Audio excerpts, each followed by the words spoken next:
So this is assignment number 1 that has been uploaded in your login ना। आप सभी अपना लॉगिन चेक कर लीजिएगा, उसमें अपलोड हो गया है। तो मैंने आपको टाइम थोड़ा सा ज्यादा दिया हुआ है ना, 27 तारीख मैंने टाइम नहीं दिया है, उसमें मैंने टाइम आपको 31 जुलाई दिया हुआ है। ठीक है, so you will be able to upload your assignment up to 31 July, है ना, 11:59 PM। ठीक है, उसके बाद फिर असाइनमेंट आपका सबमिट नहीं होगा, वो एक्सपायर माना जाएगा, है ना, वो एक्सपायर हो जाएगा। और उसके बाद यदि आप सबमिट भी करना चाहेंगे तो वो सबमिट नहीं होगा ऑनलाइन। सर जल्दी मांग रहे हो सर, थोड़ा सा टाइम और दीजिए। हाँ, क्या कह रहे हैं, बोलिए। सर थोड़ा सा टाइम और दे दीजिए सर। अच्छा, कितना समय देते हैं बताओ।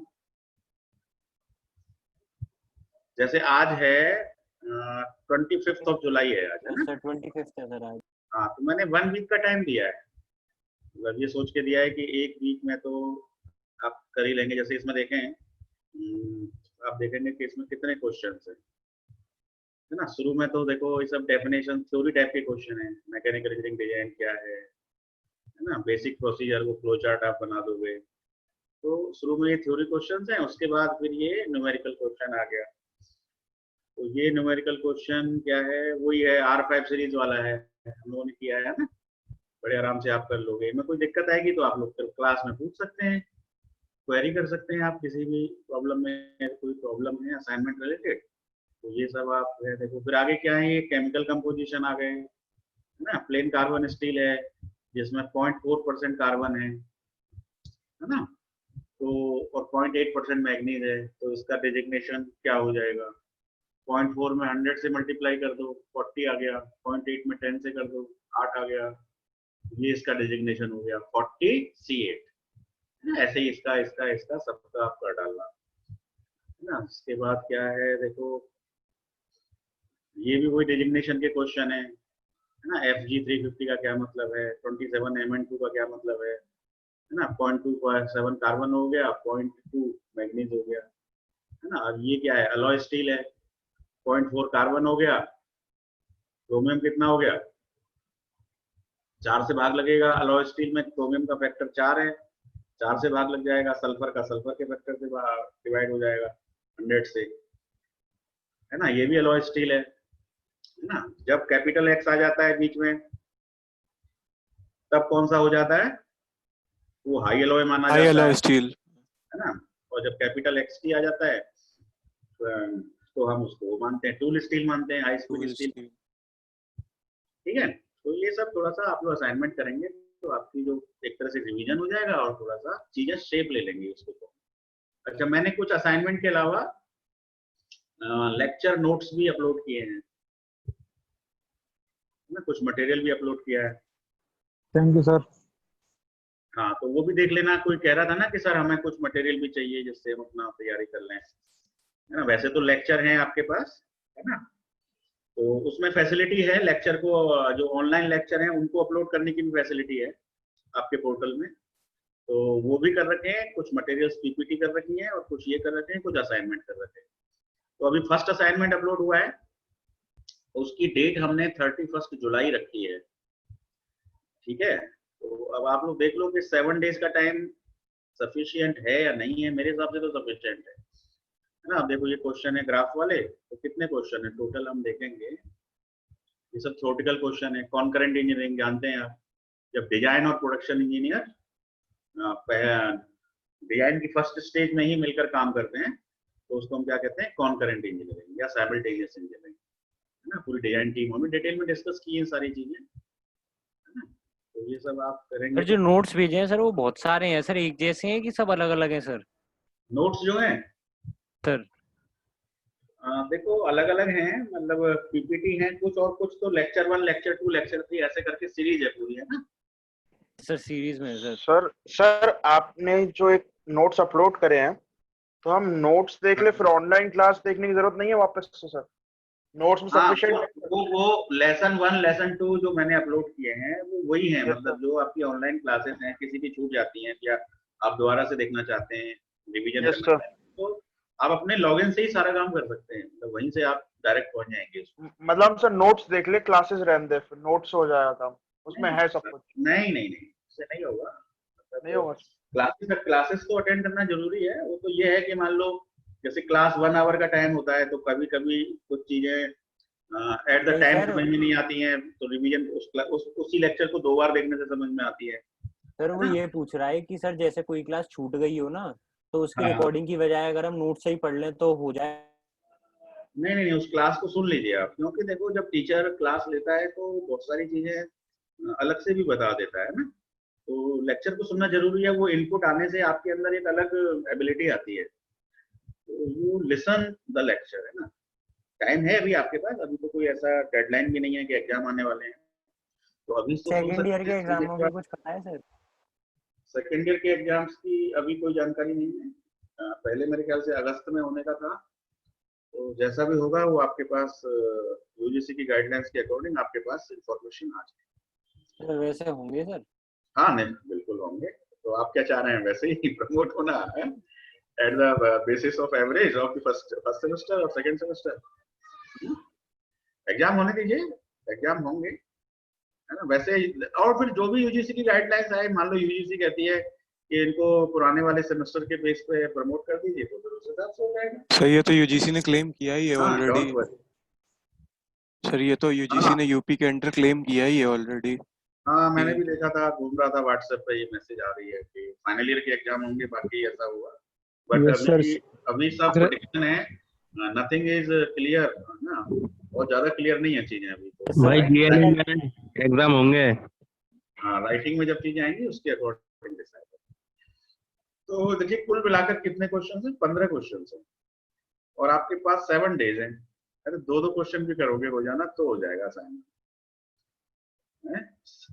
2 या 3 क्वेश्चन करने से। वैसे तो आपको ये बनना चाहिए कि ज्यादा से ज्यादा 3 दिन के अंदर इस असाइनमेंट को खत्म करके अपलोड कर दो, है ना। Don't wait for the last date, जैसे ही आपका असाइनमेंट पूरा हो आप अपलोड कर दीजिए।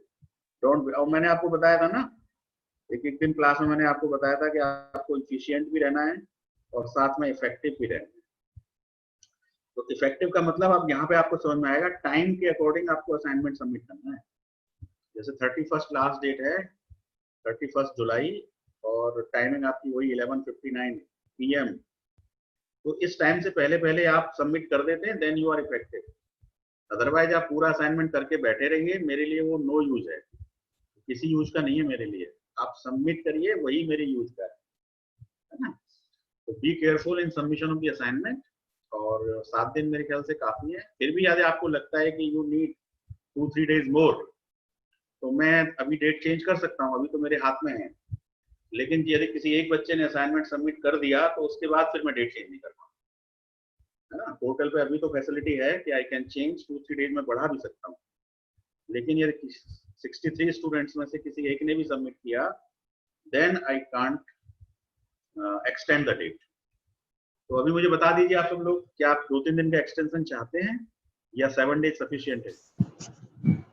सर थोड़ा सा एक्सटेंड कर दीजिए तो सर। 2-3 दिन एक्सटेंड कर दीजिए सर। सर बढ़ा दीजिए। ठीक है ठीक है, बहुत है तो सर। इसको 31 जुलाई की जगह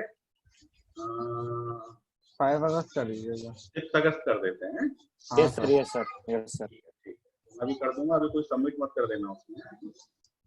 किसी का तैयार हो तो अभी पता लगा 2 मिनट में किसी ने सबमिट किया, प्लीज डोंट सबमिट, है ना। I will extend the date. Okay, तो ये मेरी असाइनमेंट पे बात हो गई, है ना। ये असाइनमेंट आपके लॉगिन में अपलोड हो चुका है, इसको आप अटेम्प्ट करिए, और इसमें कोई भी क्वेरीज है तो पूछिए, ठीक है। इसी तरह से आपके जब अभी अभी हम क्या, ये जो असाइनमेंट है इसमें कौन कौन सा चैप्टर कवर हुआ है? ये केवल इंट्रोडक्शन वाला पार्ट कवर हुआ है, है ना। इंट्रोडक्शन का पार्ट कवर हो गया, जिसके अंदर आप कह सकते हैं कि डिजिग्नेशन आ गया है ना। डिजिग्नेशन इसके अंदर कवर हो गया है, और आपका केमिकल कंपोजिशन डिजिग्नेशन उसी में आ गया।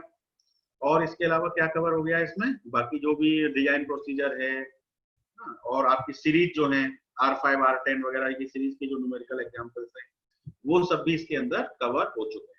अब जो नेक्स्ट असाइनमेंट आएगा वो बेस होगा फेलर थ्योरीज पर। तो अभी हमारा फेलर थ्योरीज कंटिन्यू है ना। जैसे ही हम इसको थोड़ा फाइनल कर लेंगे, then we will upload the next assignment.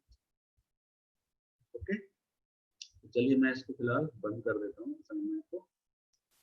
Assignment पे मेरी बात हो चुकी है, इसको मैं स्टॉप शेयर कर देता हूँ और अब मैं आ जाता हूँ दोबारा से स्क्रीन शेयर करता हूँ। चलिए बोर्ड शेयर कर लेते हैं। बोर्ड शेयर हो गया और हल्का सा न्यूमेरिकल करेंगे आज। वैसे न्यूमेरिकल करने से पहले थोड़ा सा रिवीजन कर लेते हैं, ठीक है। कितने पार्टिसिपेंट हैं मेरे साथ आज? अभी कितने पार्टिसिपेंट हैं? 59। 59 काफी पार्टिसिपेंट्स हैं ना। तो चलिए जल्दी जल्दी बता दीजिए, थोड़ा सा रिवीजन कर रहा हूँ। एप्सिलॉन v की वैल्यू बताइए क्या होती है? कोई भी जना, एक जना बोलो। एप्सिलॉन v की वैल्यू क्या होती है? एप्सिलॉन v मतलब वॉल्यूमेट्रिक, हाँ ये स्ट्रेन है। क्या होती है? Sigma by E? नहीं, 1 minus 2 mu average of sigma upon e. Sigma v by E, ठीक है।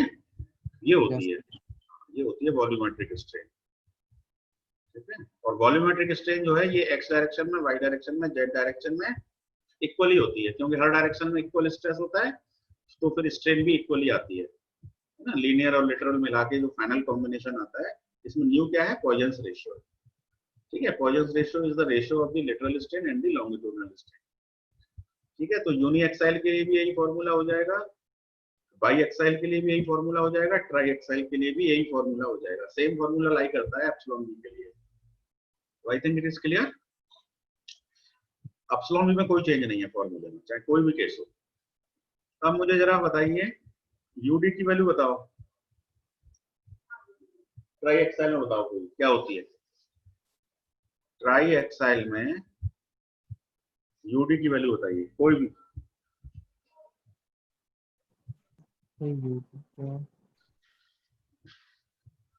Sir 1 plus nu upon 6e 2 sigma 1 plus 2 sigma 2 का स्क्वायर माइनस 2 sigma 1 sigma 2। देखो ऐसे याद रखो, या फिर सर 1 plus nu देखो, upon 3 देखो, sigma 1। देखो इसमें 1 माइनस 2 न्यू का फैक्टर आता है एप्सिलॉन v में, यस और हाँ, और उसके बाद में एक टोटल स्ट्रेन एनर्जी होती है, जिसको हम क्या कहते हैं? टोटल स्ट्रेन एनर्जी को कैपिटल यू कहते हैं ना। और ये कैपिटल यू जो होती है, ये दो चीजों का समेशन होती है, यूडी प्लस यूवी का। तो अगर आपको एप्सिलॉन v का फॉर्मूला पता है ना, क्या आप यूवी का फॉर्मूला बता सकते हैं? यूवी का बताइए, किसी भी केस में बता दो, यूनी एक्साइल हो चाहे बाई एक्साइल हो चाहे ट्राई एक्साइल हो, तो उसमें भी फैक्टर 1 माइनस 2 न्यू का ही आता है। यस सर 1 माइनस 2 न्यू का ही फैक्टर आता है, और नीचे 6e हो जाता है ना। यस यहाँ e रहता है, वहाँ 6e हो जाता है। और यहाँ पर जो चीजें आती हैं, तो यदि यूनी एक्साइल केस है तो आता है सिग्मा 1 स्क्वायर, और यदि बाई एक्साइल केस है तो सिग्मा 1 प्लस सिग्मा 2 स्क्वायर आएगा, है ना, इसी की जगह पर। और यदि ट्राई एक्साइल है तो sigma 1 plus sigma 2 plus sigma 3 square आएगा। ऐसे याद कर लो आप लोग इसको, ठीक है। ये आपको हेल्प करेगा, गेट वगैरह में भी क्वेश्चंस इस तरह के आ जाते हैं। बाई एक्साइल पे तो आ ही जाते हैं, ट्राई एक्साइल के केस क्वेश्चन थोड़े लेंथी होते हैं, तो वो फिर उस तरह के कंपटीशन एग्जाम्स में नहीं आते हैं। बाई एक्साइल के केस क्वेश्चन जरूर आते हैं। तो लेकिन जब आप रिसर्च करते हैं, किसी प्रोडक्ट प्लान करते हैं, तो फिर उसमें आपको ट्राई एक्साइल केस करना ही पड़ता है ना, क्योंकि वहां पे तो कोई टाइम का लिमिट है नहीं और हमें प्रोडक्ट को डिजाइन करना है। तो ये हमारा फॉर्मूला हो गया यूवी का। तो देखो एप्सिलॉन v में भी 1 माइनस 2 न्यू का फैक्टर है और यूवी में भी 1 माइनस 2 न्यू का फैक्टर है। अब जब यूडी की बात करेंगे तो उसमें हम फैक्टर रखें 2 प्लस 2 न्यू का, है ना। याद रखो 2 प्लस 2 न्यू, नीचे 6e आएगा, नीचे क्या आएगा? 6e ही आ जाएगा नीचे। और बाकी क्या चीजें आएंगी बताओ?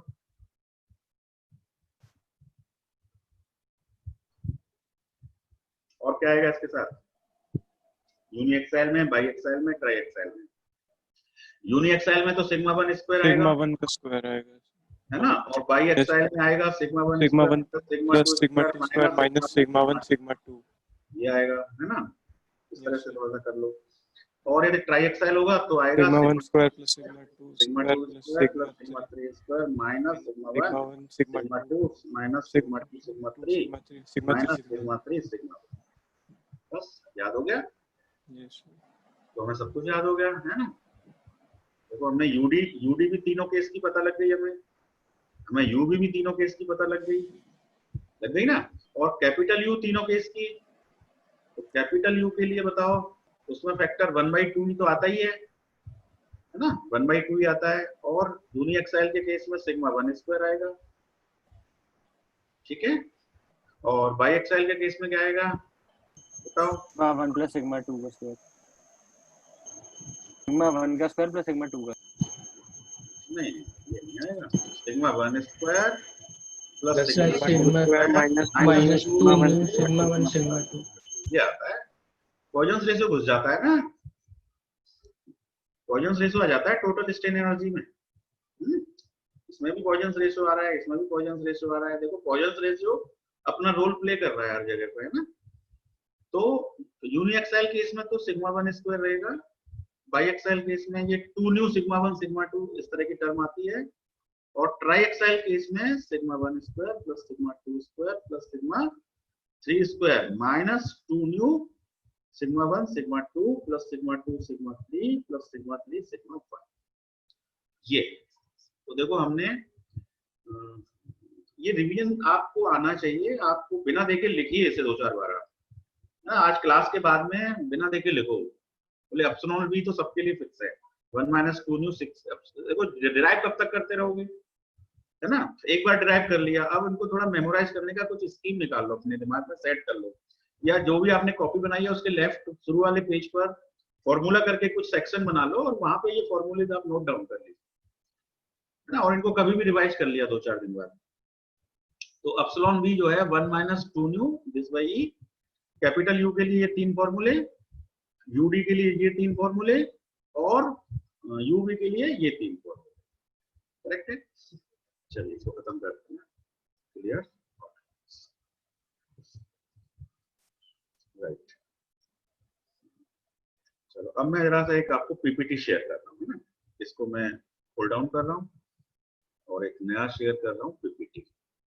पीपीटी में असाइनमेंट में कर चुका आपको, ये पीपीटी शेयर कर, दिख रही है पीपीटी आपको? Are you able to see the PPT? देख पा रहे हैं? फुल करूंगा? Yes sir, Yes, sir. दिख रहा है ना, मैं फुल कर देता हूँ जरा इसको, that I am doing it full. This is the, तो अभी हम डिजाइन अगेंस्ट स्टैटिक लोड पे बात कर रहे हैं ना। Static load is a load which does not whose magnitude and direction does not change with respect to time, है ना। जैसे अभी हम कोई भी कंपोनेंट मान लो फिलहाल स्टडी कर रहे हैं, तो अभी हमारा लोड जो है वो स्टैटिक है। तो चलिए मैं जरा सा यहाँ पे पॉइंटर ऑप्शन ले लेता हूँ, ठीक है। तो आप जरा पीपीटी को थोड़ा सा ऑब्जर्व करते हैं और इसमें कुछ न्यूमेरिकल्स हैं, उन न्यूमेरिकल्स को हम लोग लगाएंगे। जरा सा इसको एक मोटा गो थ्रू हो लेते हैं, है ना। ये सब डेफिनेशन है, ये सब आप मटेरियल मैंने ये आपको पोस्ट कर दूंगा आपके लॉगिन में, ये पीपीटी, तो आप लोग डिटेल में इसको पढ़ लीजिएगा, ठीक है। डक्टाइल और ब्रिटल का डिफरेंशिएशन बताया है, 6% से मोर होने पर ब्रिटल मटेरियल, स्टैटिक लोड की डेफिनेशन है इसके अंदर। और ये डायग्राम है, बहुत ही कॉमन डायग्राम है, आप सबको पता है। ये पॉइंट, हाँ ये सब आप जानते हैं, मतलब जस्ट एक गो थ्रू के लिए पीपीटी में आपको शेयर कर दूंगा। ये एनसिस का कुछ ऐसी रिजल्ट डाला हुआ है, किसी प्रोडक्ट पे किया हुआ है, तो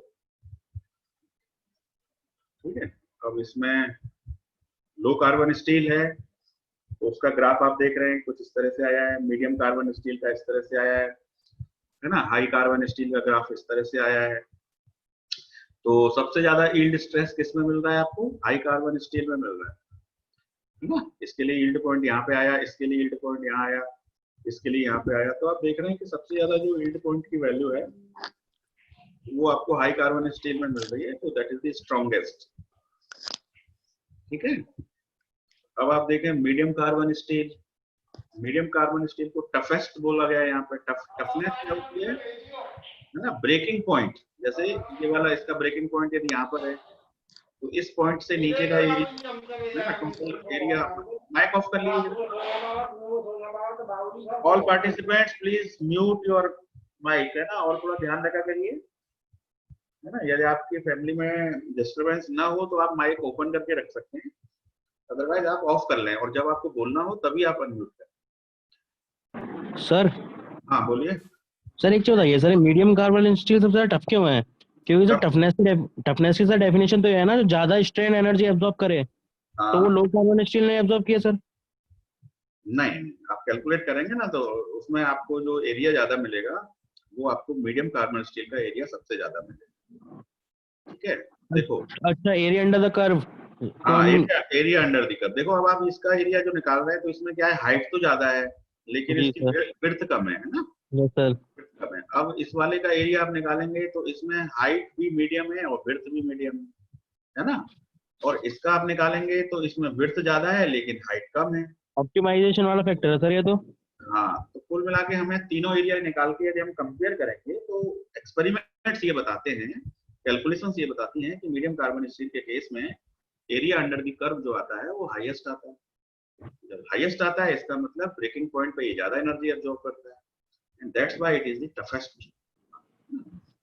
तो मैं भेज दूंगा, आप लोग पढ़ लेना। मोड्स ऑफ फेल्योर, है ना, सब फेल्योर दिखा रखे हैं, ट्रांसमिशन शाफ्ट, गियर, है ना।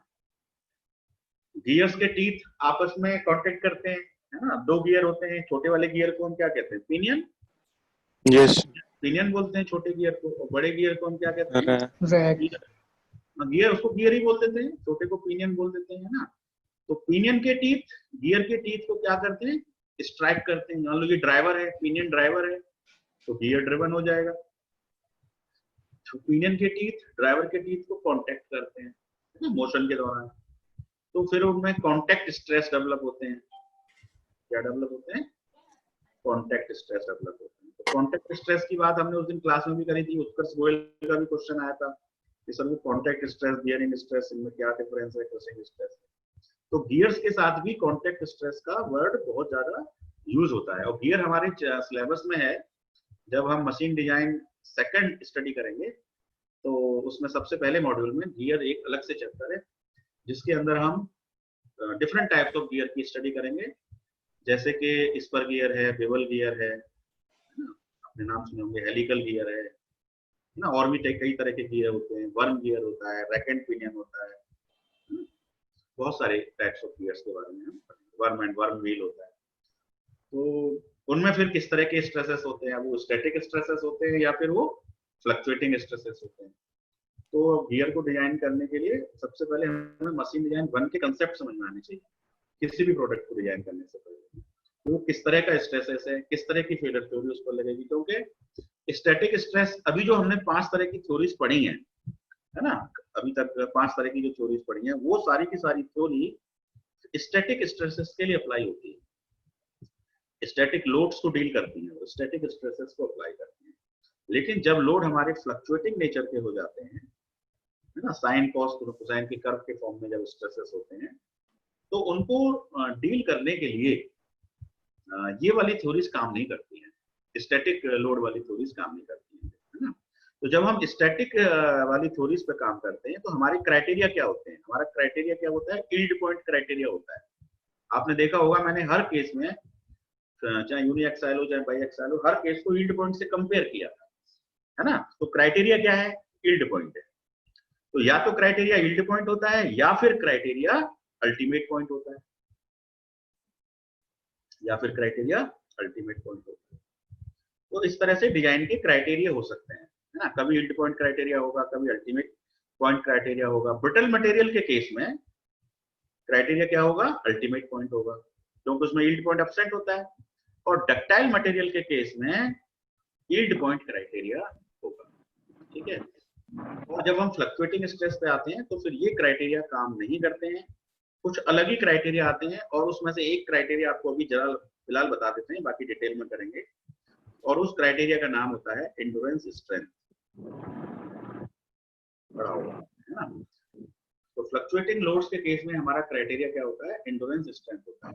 तो जब मटेरियल फ्लक्चुएटिंग स्ट्रेसेस में कुछ के केस में मटेरियल अपनी यील्ड पॉइंट वैल्यू से पहले ही फेल हो जाता है ना। मान लो उसकी यील्ड पॉइंट वैल्यू 230 मेगापास्कल है, ठीक है, तो स्टैटिक लोड के केस में तो वो 230 से पहले फेल नहीं होगा, उसकी लिमिट है 230 मेगापास्कल। लेकिन इसी मटेरियल पे यदि फ्लक्चुएटिंग स्ट्रेस आ गए, है ना, और फ्लक्चुएटिंग स्ट्रेसेस की वैल्यू उतनी ही है, जैसे मान लो स्टैटिक स्ट्रेस की वैल्यू मान लीजिए 230 है ना, उसके यील्ड पॉइंट के बराबर हो गई, तो मटेरियल फेल वाली कंडीशन में आ जाएगा, ठीक है। लेकिन यदि हम अपने फ्लक्चुएटिंग स्ट्रेस लगाएं, फ्लक्चुएटिंग का मतलब कभी तो उस पर 215 का स्ट्रेस है, कभी उस पर 200 का स्ट्रेस है, कभी उस पर 185 का स्ट्रेस है ना। तो 215 को यदि हम देखें तो 215 पे तो मटेरियल सेफ होना चाहिए यील्ड पॉइंट के हिसाब से, लेकिन फ्लक्चुएटिंग स्ट्रेस के केस में मटेरियल 230 से बिलो पर ही फेल हो जाता है। ऐसा देखने में आया है कि मटेरियल अपनी यील्ड पॉइंट वैल्यू से पहले ही फेल हो जाता है ना। तो उस फिनोमेना को हम कहते हैं एंड्योरेंस स्ट्रेंथ या एंड्योरेंस लिमिट, तो वो हम फ्लक्चुएटिंग स्ट्रेस के केस में समझेंगे। तो जनरल एक यही बता रखा है इसमें मोड्स ऑफ फेलियर के बारे में। ये भी मोड्स ऑफ फेलियर कंटिन्यूड है, बढ़ जाता हूँ तो उसे पढ़ लेना, है ना। सर ये जो फ्लक्चुएटिंग लोड हो रहा है सर, ये सडन लोडिंग के केस में तो होगा सर? नहीं, देखो लोड आप तो कई तरह से डिवाइड कर सकते हैं। अब जैसे एक तो होता है स्टैटिक लोड, एक मैंने आपको बता दिया जैसे फ्लक्चुएटिंग लोड, है ना। और जो आप सडन बात कर रहे हैं, सडन को कोई हम जनरली क्या कहते हैं, इम्पैक्ट लोड कहते हैं उसको, क्या कहते हैं, इम्पैक्ट लोड कहते हैं, है ना। जैसे मान लो कि इस तरह से कोई कंपोनेंट है, ठीक है, ये हमारा एक कंपोनेंट है, ठीक है, और मान लो कि इसके ऊपर यहाँ पे कोई वेट रखा है, तो मान लो वेट की वैल्यू 5 kg है, 5 किलोग्राम फोर्स है ना। 5 किलोग्राम फोर्स मतलब लगभग कितना हो गया, 50 न्यूटन हो गया। तो 50 न्यूटन यहाँ रखा है, तो इस 50 न्यूटन की ना तो वैल्यू बदल रही है ना इसकी डायरेक्शन बदल रही है, that's why it is static load. अब इसी लोड को देखो हम थोड़ा सा इम्पैक्ट के फॉर्म में दिखाते हैं आपको, है ना। यही 50 न्यूटन का फोर्स, वैल्यू नहीं चेंज कर रहे हैं, 50 न्यूटन का फोर्स अब यहाँ रखा है ना, किसी बेस पे रखा हुआ है हमने। जैसे ही हमने इस बेस को हटाया तो ये लोड क्या होगा, नीचे गिरेगा, नीचे गिरते ही ये इस मैकेनिकल कंपोनेंट के ऊपर अपना इम्पैक्ट करेगा। तो अब ये लोड 50 न्यूटन की जगह कुछ ज्यादा वैल्यू का काम करेगा। तो डिजाइन पॉइंट ऑफ व्यू से यहाँ पर तो हम डिजाइन पॉइंट ऑफ व्यू से कितना फोर्स लेके चल रहे हैं, 50 न्यूटन लेके चल रहे हैं। लेकिन इम्पैक्ट के केस में हम 50 न्यूटन न लेकर हम 50 से ज्यादा के फोर्स पर कंपोनेंट को डिजाइन करेंगे, क्योंकि ये इम्पैक्ट फोर्स है और इम्पैक्ट फोर्स ज्यादा डिस्ट्रॉयबल होता है, ज्यादा डैमेज करता है चीजों को, है ना। अब इसकी वैल्यू 50 की बजाय कितनी हो जाएगी, 2 गुनी हो जाएगी, 1.5 गुनी हो जाएगी। तो ये सारी बातें इस हाइट पर भी डिपेंड करती हैं, है ना। तो ये इम्पैक्ट लोड है, बात समझ में आ गई। अब फ्लक्चुएटिंग लोड क्या है, फ्लक्चुएटिंग लोड का मतलब है कि कभी उसकी वैल्यू 50 है, कभी 49 हो गई, कभी 48 हो गई, कभी वो टेंसाइल था, कभी कंप्रेसिव हो गया, नेचर भी बदल रहा है ना। तो उस तरह के जो फ्लक्चुएटिंग लोड होते हैं that are very dangerous, impact load भी डेंजरस होते हैं। तो सबसे आसान है स्टैटिक लोड की स्टडी करना, और फ्लक्चुएटिंग और इम्पैक्ट की स्टडी पहले स्टैटिक लोड की स्टडी करने के बाद ही वो स्टडी की जाती है। तो जैसे सर सपोज हम पे कोई एक बीम है, हाँ मान लीजिए बीम है, यस सर, एक हाँ, बीम है सर, उसमें हाँ, सर हम जैसे पहले 10 न्यूटन का वेट लगाते हैं, चलो लगा दिया 10 का फोर्स, सर फिर 10 का लगाते हैं, फिर 10 का, मतलब ऐसे करके 15 न्यूटन तक का लगाते हैं सर। हाँ, तो सर ये वाली कौन सी लोडिंग होगी सर, फ्लक्चुएटिंग होगी ये वाली? नहीं सिर्फ फ्लक्चुएटिंग नहीं मानेंगे। जैसे यूटीएम मशीन पे आप फोर्स को, यूटीएम मशीन पे आप फोर्स को बढ़ाते हैं ना, यस सर, यूटीएम मशीन पे आप फोर्स को बढ़ाते हैं, पहले आप उस पर मान लो 10 किलोमीटर लगा रहे हैं, फिर उसको आप 12, 13, 15 कर देते हैं, फिर एक पॉइंट आता है यील्ड पॉइंट, है ना। तो इसमें आप जो फोर्स को बढ़ा रहे हैं तो आप उसको धीरे धीरे ग्रेजुअली इंक्रीज कर रहे हैं, है ना। जैसे मान लीजिए कोई तराजू का पड़ रहा है और इसमें मैंने 10 किलो का कोई वेट रख दिया, ठीक है। अब इस 10 किलो के ऊपर मैंने 1 किलो का वेट और रख दिया धीरे से, तो अब ये 10 से 11 हो गया। तो ये लोडिंग ग्रेजुअल लोडिंग है ना। 10 की जगह पे 11 का हो गया, 11 की जगह 12 हो गया। अब मान लो इसी 1 किलो के लोड को मैंने इस पर धीरे से नहीं रखा, मैंने इसे किसी हाइट से इसके ऊपर गिरा दिया। इम्पैक्ट तो हाँ, impact तब हो वो ग्रेजुअल लोडिंग नहीं है। इम्पैक्ट हाँ, ग्रेजुअल तो आप जो यूटीएम मशीन में लोड अप्लाई करते हैं, जो यील्ड पॉइंट निकालते हैं, वो आपकी ग्रेजुअल लोडिंग है। और ग्रेजुअल लोडिंग जो होती है वो स्टैटिक लोड के में ही काउंट होती है। अच्छा सर, ठीक है ओके सर। ओके। सर तो हाँ बोलिए। सर एक चीज आइए, जैसे कि सर हम लोग ब्रिटल मटेरियल के लिए सर फैक्टर ऑफ सेफ्टी में हम लोग अल्टीमेट स्ट्रेंथ को मतलब कैलकुलेट करते हैं। ओके, अल्टीमेट स्ट्रेंथ को तो क्राइटेरिया लेते हैं सर हम लोग ब्रिटल मटेरियल के लिए। सुन लेते हैं यूटीएस को। हाँ अब सर मान के चलिए जैसे कि हमने ये चीज पढ़ी है कि जैसे ही कोई मटेरियल की हम लोग प्रोपोर्शनैलिटी लिमिट से ऊपर जाते हैं हाँ तो सर फिर वो सेम ग्राफ फॉलो नहीं करता, उसमें कुछ प्लास्टिक डिफॉर्मेशन आना स्टार्ट हो जाता है। हाँ तो सर मान के चलिए जैसे हम लोगों ने कहीं हम लोगों ने ब्रिटल मटेरियल लिया किसी कंपोनेंट के लिए, ठीक है और हम लोगों ने सर अल्टीमेट स्ट्रेंथ उसका क्राइटेरिया लिया है। ठीक है। ठीक है सर, अब मान के चलिए जैसे ही वो प्रोपोर्शनैलिटी लिमिट को क्रॉस कर गया, अब हमें प्रोपोर्शनैलिटी लिमिट तो पता नहीं है, हाँ बिल्कुल अब नहीं है। जैसे ही वो मटेरियल की प्रोपोर्शनैलिटी लिमिट क्रॉस कर गई और सर हाँ मान के चलिए और फिर हमने अनलोड कर दिया उसको, ठीक है। तो उसमें कोई एक क्रैक भी जनरेट अगर हो गया गलती से भी, तो हाँ सर वो तो क्रैक तो फिर प्रोपोगेट कर जाएगा उसमें। प्रोपेगेट कर जाएगा, फेल्योर हो जाएगा और वो बहुत ही डेंजरस होगा। तो सर फिर तो सर मतलब ब्रिटल मटेरियल को सर किसी भी तरह से यूज करना बेकार है। नहीं, बिल्कुल बेकार नहीं है ब्रिटल मटेरियल, ऐसा बिल्कुल बेकार नहीं है। हम जो इसका आपका आंसर ये है कि हम एक चीज यूज करते हैं, फैक्टर ऑफ सेफ्टी। जी सर। ठीक है, यदि हम फैक्टर ऑफ सेफ्टी 1 लेके चलेंगे तो यूटीएस पॉइंट से मान लो आपकी पहले प्रोपोर्शनल लिमिट हमें ऑब्जर्व नहीं हुई लेकिन आई तो थी मटेरियल की। जी सर। ठीक है, तो आपका ये कहना था कि प्रोपोर्शनल लिमिट से जैसे ही ज्यादा हुआ तो उसके अंदर कुछ प्लास्टिक डिफॉर्मेशन आ गई और वो हमारे लिए फेल्योर है, तो फिर हम यूटीएस को क्राइटेरिया बनाएं क्यों? Yes sir. तो उस केस में फैक्टर ऑफ सेफ्टी 1 लेके चलेंगे तब तो आपकी बात सही है। लेकिन मान लीजिए मैंने फैक्टर ऑफ सेफ्टी 4 ले लिया, 4.5 ले लिया, 3.5 ले लिया, तो जैसे ही मैं यूटीएस से डिजाइन स्ट्रेस को कैलकुलेट करूंगा तो पता लगा वो मेरी प्रोपोर्शनल लिमिट से पहले आ गया, तो फिर मेरा मटेरियल क्यों फेल होगा जब मैं डिजाइन स्ट्रेस के बेस पर डिजाइन कर रहा हूँ फैक्टर ऑफ सेफ्टी लगाकर? जी सर आगे फिर तो मैं प्रोपोर्शनल लिमिट से पहले ही रहूंगा ना। तो इसी Yes, वजह से तो फैक्टर ऑफ सेफ्टी लिए जाते हैं। फैक्टर ऑफ सेफ्टी लेने के बहुत सारे रीजंस होते हैं, है ना। मैन्युफैक्चरिंग प्रोसेस में भी हमारी एरर्स होती हैं, हमारे Yes, पास sir. जो डाटा मिलता है, नीड मिलती है, उसमें भी कुछ एरर होती हैं। तो बिल्कुल सर। और जो हमारी सपोर्ट रिएक्शंस होती हैं वो भी 100% आइडियलाइज नहीं होती हैं। तो इन सब बातों को कवर करने के लिए हम फैक्टर ऑफ सेफ्टी लेके चलते हैं। फिर फैक्टर ऑफ सेफ्टी की अलग से पढ़ाई है कि फैक्टर ऑफ सेफ्टी कितना लेना चाहिए, ज्यादा लोगे तो कॉस्ट बढ़ेगी, कम लोगे तो फेल होने का खतरा है। तो उन दोनों के बीच में फिर एक ऑप्टिमाइजेशन प्रॉब्लम जनरेट होती है, तो उस पर भी लोग रिसर्च करते हैं। जी सर। सर एक क्वेश्चन बता दीजिए। हाँ बोलिए।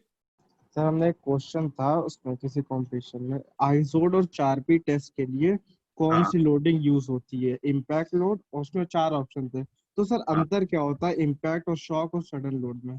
क्योंकि ऑप्शन उसमें दोनों थे, इम्पैक्ट और सडन लोड दोनों ऑप्शन थे, और आंसर था सर इम्पैक्ट लोड। तो सर हमें अंतर बता दीजिए, सडन, शॉक और इम्पैक्ट में अंतर क्या होता है? क्या क्या डिफरेंस चाहते हो? Sudden sudden load, impact load और शॉक लोड में सर अंतर क्या होता है? ये कहना चाह रहे हो? Sudden Yes, impact sir. Shock. हाँ यस सर। ठीक है, कहाँ देखा आपने क्वेश्चन? ये वर्ड्स कहाँ पर आए? सर 4P और आइजो टेस्ट टफनेस के लिए होते हैं, आप लोगों के मटेरियल साइंस लैब में भी थे, है ना। इनके सैंपल्स में फर्क होता है ना। आइजोड का सैंपल अलग तरीके से बनाया जाता है, इसका सैंपल अलग तरीके से बनाया जाता है। तो ये तीनों वर्ड आपने कहाँ देखे, सडन, इम्पैक्ट और शॉक? ये बताइए मुझे। ये सडन इम्पैक्ट शॉक तो बुक रीड कर रहे थे उसमें, हैं? कंपटीशन के लिए से पढ़ रहे थे उसमें था। हाँ, तो उसको मुझे व्हाट्सएप करिए आप आज, है ना। मैं देख Okay. लेता हूँ किस कंट्रास्ट में वहाँ चल रही है। पूरा क्वेश्चन भेजिएगा कंप्लीट, है ना। नहीं, उसमें तो ये था कि सडन में हाइट ऑफ इम्पैक्ट होती है, वो हम लोग 0 लेते हैं सर, हमको पढ़ लिया था, हम बता रहे थे। हाइट ऑफ इम्पैक्ट इससे सही 0 है। लेते हैं सडन हाँ। में, और शॉक लोड में हाइट ऑफ इम्पैक्ट 0 नहीं होती, वो एक्सीडेंटल होता है। और हाँ। इम्पैक्ट वो होता है plant version of shock load. बस ये मतलब ये थोड़ा नहीं समझ में आता ठीक है, कहना क्या चाह रहा उसको है। भेजिए, फिर हम इन तीनों पर डिटेल में डिस्कस करेंगे, है ना। Okay sir. हर चीज को पूरा क्लियर करेंगे कंप्लीट। सर इम्पैक्ट में तो सर हम लोग हाइट लेते हैं, किसी हाइट से लोड को छोड़ते हैं, और सडन में हम लोग जैसे मैंने बिना height एग्जांपल के- दिया था, हाइट से छोड़ रहे थे हम, जी सर, इसको हम एक पर्टिकुलर impact हो गया। हाइट से छोड़ रहे क्योंकि थे। सर अभी आपने इसको सडन भी कहा था, इम्पैक्ट भी कहा था, तो इसमें सर कंफ्यूजन होगा। देखो सडन में हमने पढ़ा था इम्पैक्ट हमेशा मतलब जीरो लेते हैं, हाइट ऑफ इम्पैक्ट जीरो होती है सडन लोड में। हाँ, ठीक है। जैसे एग्जांपल लिखा था उसमें ट्रेन के व्हील्स सर अगर पटरी पे मूव कर रहे हैं तो वो सडन लोडिंग होती है।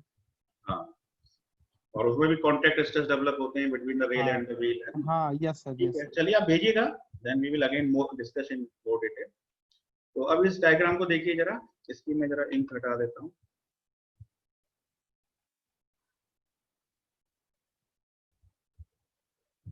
ये तो बहुत ही क्लियर है ना? इस कंपोनेंट में क्या दिखा रखा है? पहले वाले में टेंशन दिखा रखी है, कंप्रेशन दिखा रखी है, शियर दिखा रखी है। ये क्या है आपका? Uniaxial case. देखो एक डायरेक्शन में लोडिंग है, यूनी एक्साइल केस। दो डायरेक्शन में लोडिंग है, बाई एक्साइल केस। तीनों डायरेक्शन में लोडिंग है, ट्राई एक्साइल केस। तो हमने इन तीनों तरह के केसेस के लिए फेलियर थ्योरीज को पढ़ लिया है अच्छे से डिटेल में।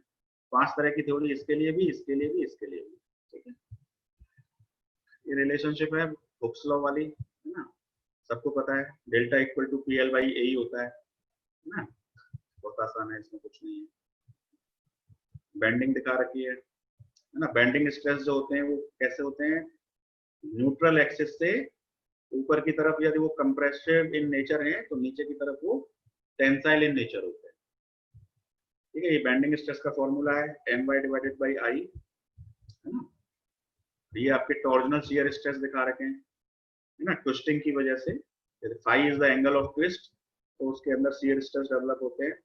तो शियर स्ट्रेस की सबसे ज्यादा वैल्यू कहाँ पे होती है? पेरी पे होती है ना? सरकमफेरेंस के पॉइंट पर शियर स्ट्रेस की वैल्यू सबसे ज्यादा होती है। तो डिजाइन पॉइंट ऑफ व्यू से हमारे लिए यही शियर स्ट्रेस इंपॉर्टेंट है।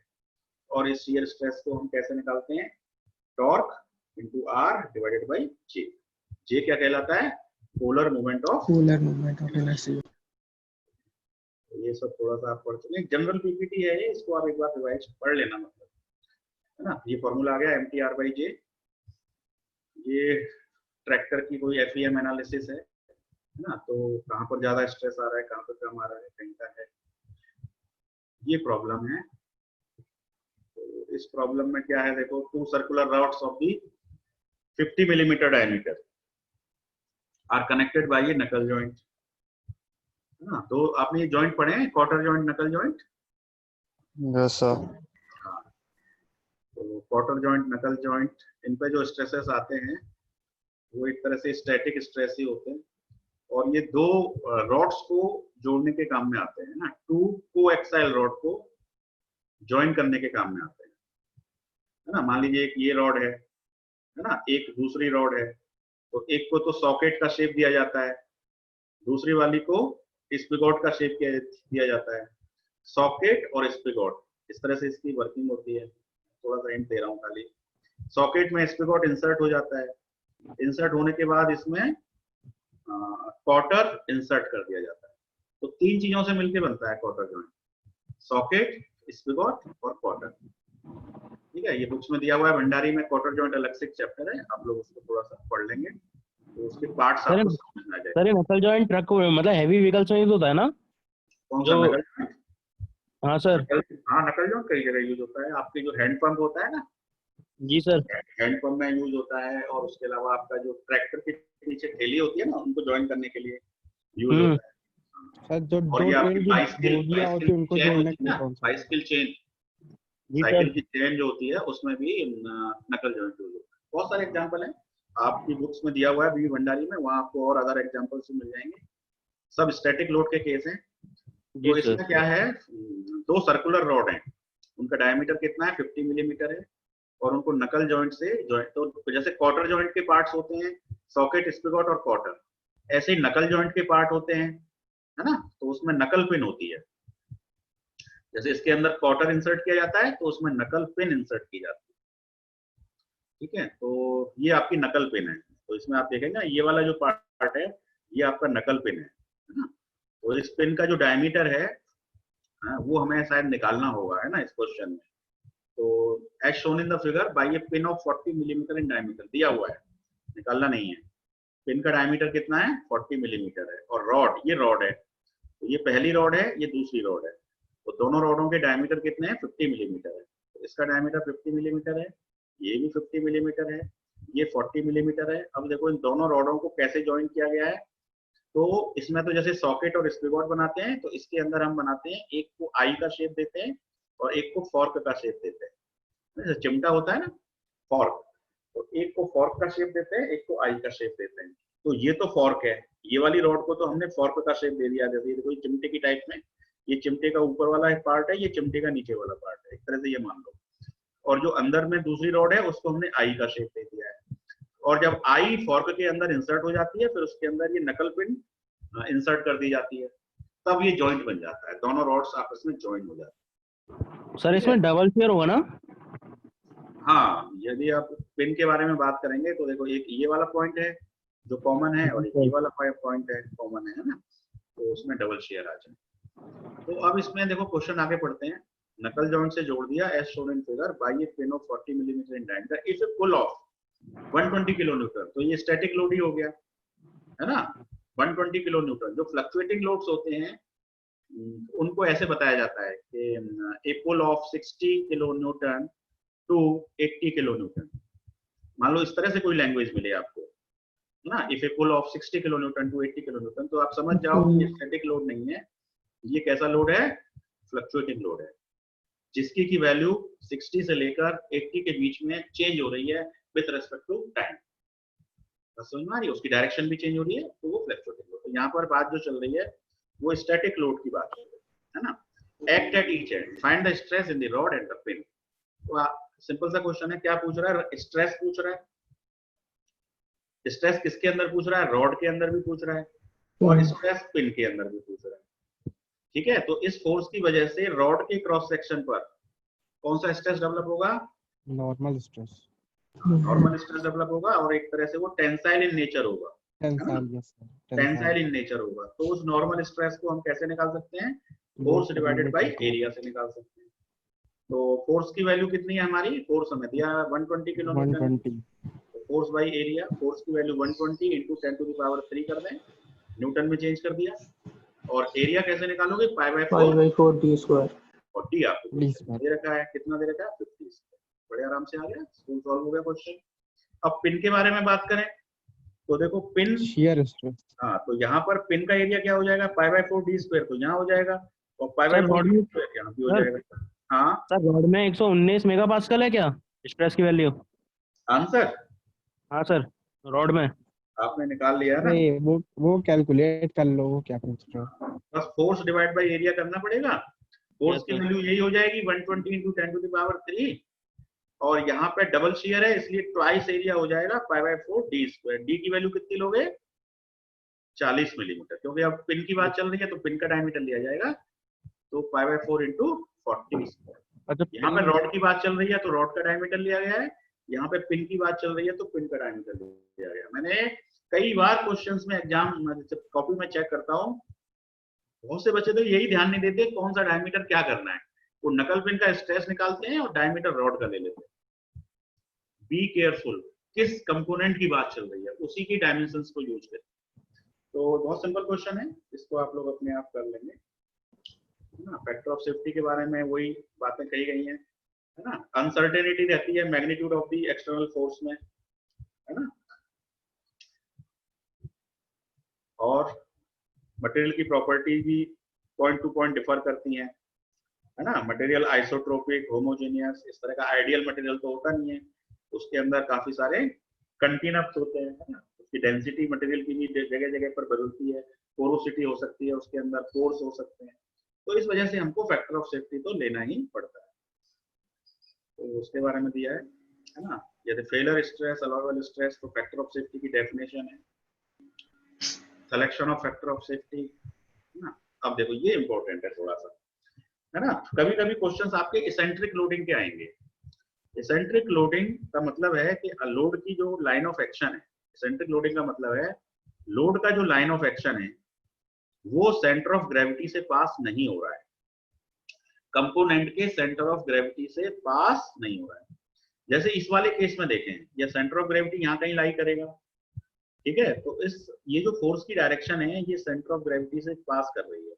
तो ये वाला जो लोड है ना, यदि मान लो मैं इसको ना रखूं साथ में, तो ये वाला जो लोड है ये क्या कहलाएगा, सिंपल लोड कहलाएगा। मतलब ये सादा सादा लोड है, इसमें कोई इसेंट्रिसिटी नहीं है ना। लेकिन इस वाले केस में आप देखेंगे कि लोड की डायरेक्शन तो ये है और सेंटर ऑफ ग्रेविटी यहाँ पे लाई कर रहा है। तो इन दोनों के बीच में ये जो डिस्टेंस है, ये डिस्टेंस कहलाती है इसेंट्रिसिटी।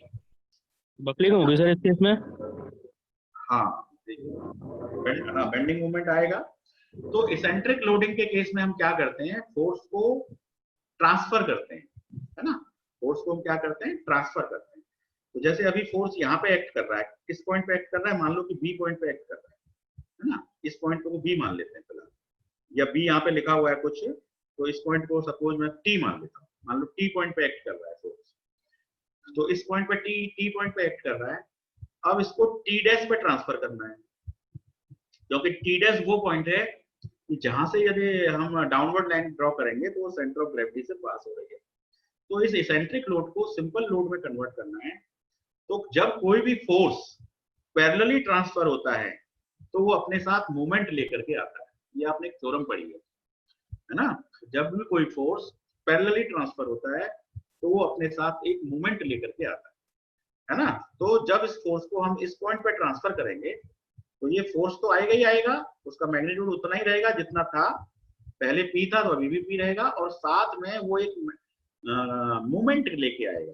अब मूवमेंट क्या है, वेक्टर क्वांटिटी है, या तो ये एंटी क्लॉकवाइज होगी या फिर ये क्लॉकवाइज होगी। तो अब देखो हमको इस पॉइंट से टी डैश पे ट्रांसफर करना है, तो टी डैश पॉइंट को फिक्स कर दो और इस फोर्स की एरो को आप पॉइंट की तरफ लाएंगे तो कैसी डायरेक्शन बन रही है, एंटी क्लॉकवाइज बन रही है या क्लॉकवाइज बन रही है, एंटी क्लॉकवाइज बन रही है। तो हमारा मूवमेंट एंटी क्लॉकवाइज के तरीके से ट्रांसफर होगा। तो यहाँ पे एंटी क्लॉकवाइज मूवमेंट हमको दिखाना पड़ेगा, है ना। इसमें भी गलती कर देते हैं एग्जाम्स में लोग, एंटी की जगह क्लॉकवाइज दिखा देते हैं बहुत से बच्चे। उनको समझ ही नहीं है कि पॉजिटिव नेगेटिव क्या एंटी क्लॉकवाइज है, क्या एंटी को है। तो प्लीज केयरफुल अबाउट इट। तो जैसे ही हम किसी एसेंट्रिक लोड को सिंपल लोड में कन्वर्ट करेंगे तो वो अपने साथ एक मूवमेंट लेके आएगा। तो देखो ये एंटी क्लॉकवाइज मूवमेंट लेके आया, ठीक है। अब मान लो इसी एग्जांपल को मैं ऐसे दिखाऊं, ये मेरा सेंटर ऑफ ग्रेविटी की लाइन है। अब मान लो मेरा फोर्स इससे कहीं दूर एक्ट कर रहा है, इस तरह से एक्ट कर रहा है। मान लो ये इसकी वैल्यू p है, तो अब इसेंट्रिसिटी कितनी हो गई, ये वाली डिस्टेंस इसेंट्रिसिटी हो गई। तो मूवमेंट कितना हो गया, फोर्स इंटू इसेंट्रिसिटी। तो मूवमेंट की वैल्यू फोर्स इंटू इसेंट्रिसिटी हो गई। अब ये पॉजिटिव है या नेगेटिव है ये आप तय करिए। आपको इस फोर्स को इस पॉइंट पे ट्रांसफर करना है। तो इस एरो को जब आप यहाँ ऐसे करके लाएंगे तो ये कैसा मूवमेंट बना रहा है, क्लॉकवाइज। हाँ, तो इस केस में आपका ये प्लस एम ही नहीं होगा, ये माइनस एम ही होगा, ठीक है। तो इसेंट्रिक लोडिंग पे थोड़ा सा ध्यान रखिए डिजाइन पॉइंट ऑफ व्यू से। सर लेकिन सर जब लोड सेंटर ऑफ ग्रेविटी पे लाई करेगा तब थोड़ी ना मूवमेंट आएगा। हाँ, यदि लोड पहले से ही सेंटर ऑफ ग्रेविटी पे लाई कर रहा है, ठीक है, मान लीजिए हमारी सेंटर ऑफ ग्रेविटी है और यहाँ पे फोर्स पहले से ही लाई कर रहा है, तो फिर तो ये इसेंट्रिक है ही नहीं। इस केस में इसेंट्रिसिटी कितनी हो जाएगी, 0। तो इट इज नॉट इसेंट्रिक। तो जब ये इसेंट्रिक है ही नहीं तो फिर तो सीधा सीधा ये डायरेक्ट स्ट्रेस देगा। और डायरेक्ट स्ट्रेस क्या होते हैं, फोर्स बाई एरिया। फोर्स की वैल्यू p है, एरिया की वैल्यू आपकी जो भी हो, π/4d² या जो भी हो, ये एरिया हो गया। लेकिन इस वाले केस में क्या होगा, जब हमने इसे जब अब यहाँ पे मूवमेंट भी है और फोर्स भी है, तो फोर्स की वजह से तो डायरेक्ट स्ट्रेस आएंगे, फोर्स की वजह से क्या आएंगे, डायरेक्ट स्ट्रेस आएंगे, और इस बेंडिंग मूवमेंट की वजह से बेंडिंग स्ट्रेस आएंगे। और बेंडिंग स्ट्रेस का फॉर्मूला क्या है, my/i। तो आपका टोटल फोर्स क्या हो जाएगा, p/a प्लस my/i। तब आपका डिजाइन क्राइटेरिया ये हो जाएगा। तो आपको दोनों स्ट्रेस कंसीडर करने पड़ेंगे, डायरेक्ट स्ट्रेस भी और साथ में बेंडिंग स्ट्रेस। तो इसेंट्रिक लोडिंग इज मतलब इम्पोर्टेंट है, उसमें डायरेक्ट स्ट्रेस और बेंडिंग स्ट्रेस दोनों ही आपको ऐड करने होंगे, ठीक है। ओके सर, चलिए ये इसेंट्रिक, देखो ये फॉर्मूला आ गया, p/a डायरेक्ट स्ट्रेस हो गया ये, और ये क्या हो गया, ये बेंडिंग स्ट्रेस हो गया। p/e/i मैंने my लिखा था, तो m का मतलब क्या है, p × e, force into eccentricity. e eccentricity है तो p × e जो है वो m है, तो m/i लिखो चाहे p/i लिखो, बात है। तो अब ये प्रॉब्लम 2 है, हमारे पास टाइम है अभी 2 मिनट, है ना। तो देखो इसमें क्या हो रहा है, ये एक तरह का सी क्लैंप है, क्या है ये, सी क्लैंप है। अब इस सी क्लैंप में यहाँ फोर्स लग रहा है, फोर्स की वजह से इस क्रॉस सेक्शन पे क्या होगा, बेंडिंग होगी, है ना। तो इसकी बेंडिंग कुछ इस तरह से हो जाएगी, ठीक है। तो यहाँ पर अब देखो, अब बताओ इस क्रॉस सेक्शन के लिए ये जो फोर्स है ये कैसा है, सिंपल है या इसेंट्रिक है? ये सर नॉर्मल टेंसाइल। देखो, अब देखो सेंटर ऑफ ग्रेविटी तो यहाँ पर है, सेंटर ऑफ ग्रेविटी से ये कितनी डिस्टेंस पे लाई कर रहा है, ई मतलब 140, क्वेश्चन में दे रखी है एसेंट्रिसिटी। तो इस फोर्स की वजह से इस क्रॉस सेक्शन पर डायरेक्ट स्ट्रेस भी आएंगे और साथ में बेंडिंग स्ट्रेस भी आएंगे, क्योंकि ये इसेंट्रिक लोडिंग है। तो आप समझ जाओ कि जब भी इसेंट्रिक लोडिंग होगी, क्वेश्चन को देख के ही समझ में आ जाएगा, डायग्राम को देख के, कि सेंटर ऑफ ग्रेविटी से फोर्स डिस्टेंस है, इसेंट्रिक लोड है, तो यहाँ पे डायरेक्ट स्ट्रेस भी आएगा, बेंडिंग स्ट्रेस भी आएगा। और ये जो टोटल स्ट्रेस है ये हमारा किससे ज्यादा नहीं होना चाहिए, यील्ड पॉइंट से ही कंपेयर करते हैं, तो यील्ड पॉइंट से ज्यादा नहीं होना चाहिए। और यील्ड पॉइंट में फैक्टर ऑफ सेफ्टी का डिवीजन कर रहे हैं, तो डिजाइन स्ट्रेस से ज्यादा नहीं होना चाहिए। तो यदि हमारा ये डिजाइन स्ट्रेस है तो हमारे कंपोनेंट में प्रोड्यूस होने वाले स्ट्रेसेस इससे ज्यादा नहीं होने चाहिए। अब देखो क्वेश्चन में पी दे रखा है, ये रहा 25 किलो न्यूटन, क्वेश्चन में पी की वैल्यू दे रखी है। एरिया आप मान लीजिए कि इसकी विड्थ बी है और टी है, तो बी और टी का रेशियो दे रखा है क्वेश्चन में 2:1, तो बी इक्वल टू 2t हो गया एक तरह से। तो आपके लिए अननोन एक ही तो बचा जब बी और टी में रिलेशन है, करेक्ट। तो एरिया आपका निकल जाएगा b इंटू टी। अब मूवमेंट आप कैसे निकालोगे, force multiplied by distance, force पता है, डिस्टेंस पता है, m निकल जाएगा। y क्या है, y क्या होता है, न्यूट्रल एक्सिस से टॉप फाइबर की डिस्टेंस या बॉटम फाइबर की डिस्टेंस, है ना। तो ये डिस्टेंस कितनी हो जाएगी, ये पूरी t है, तो t का हाफ ये हमारा y हो जाएगा। ये हमारा न्यूट्रल एक्सिस है, न्यूट्रल एक्सिस से जो डिस्टेंस है वो कितनी हो जाएगी, y, तो t का हाफ ये t के फॉर्म में लिख देंगे। इनर्शिया क्या होता है, रेक्टेंगुलर सेक्शन का इनर्शिया bt³/12, है ना, आपने पढ़ा है ना, bh³/12, तो bt³/12 यहाँ पे इनर्शिया के लिए लगा देंगे। तो ये सारी चीज b और t के फॉर्म में कन्वर्ट हो जाएगी, और b इक्वल टू 2t है, तो एक तरह से t के फॉर्म में कन्वर्ट हो जाएगी। ये पूरा सोल्यूशन t के फॉर्म में आ जाएगा। अब इस t को हम जब कंपेयर करेंगे तो क्या यील्ड स्ट्रेस क्वेश्चन में दे रखी है, ये अल्टीमेट दे रखी है ना, ये ब्रिटल मटेरियल का बना है, इसमें मटेरियल दिया होगा कास्ट स्टील, है ना। चलो कुछ भी दे रखा है, लेकिन क्वेश्चन में SUT दे रखा है, तो फिर आप इसको SUT से ही कंपेयर कर दीजिए, SUT divided by factor of safety. अब आपका SUT कितना है, 400, फैक्टर ऑफ सेफ्टी भी क्वेश्चन बता रहा है कितना लेना है, 4, सारा डाटा दिया हुआ है, तो आपको क्या निकालना है, T निकल जाएगा, T से B निकल जाएगा, B और T निकलते ही आपको इस सी क्लैंप की डायमेंशन आपने निकालनी है ना। और किसी कंपोनेंट की यदि हमने डायमेंशन निकालनी, इसका मतलब आपने क्या कर दिया, उसे डिजाइन कर दिया। तो ये क्वेश्चन का कंसेप्ट समझ में आ गया, कर लेंगे अब आप इसको, है ना। करने के बाद सॉल्यूशन मुझे व्हाट्सएप कर दीजिएगा, ठीक है। स्टॉप शेयर कर रहा हूँ, टाइम हो गया है। अब आपकी कोई क्वेरी हो तो आप पूछ सकते हैं।